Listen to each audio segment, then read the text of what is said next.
Tässä on MP3 Boy ja tuossa löytyy Jere Härkönen, sano moro. Moi. Me löydettiin mahtava kurkiaura. Ootas, näkyykö tää? Tarkennaaks tää paskakaveraa? No joo, tossa menee. Me ostettiin Megaforcet. Ja no toi on niin ES-monet.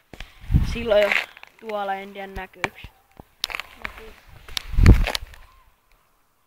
Tuohon näkyykö. Pikkoinen paskanätti. Ja nyt me niinku aateltais tehdä Harlem Shake. Ei vielä kyllä. Mut me tehdään se kotona. Et oottakaa vielä. Nyt mä otan tämän kameran paussille hetkeksi. Tässä kuohuu mahtava ES. Kuka ES:ää pelkää? Siis Megaforce. Ja meni vähän ylikin. Ja tästä olisi tulos Harlem Shake kohta.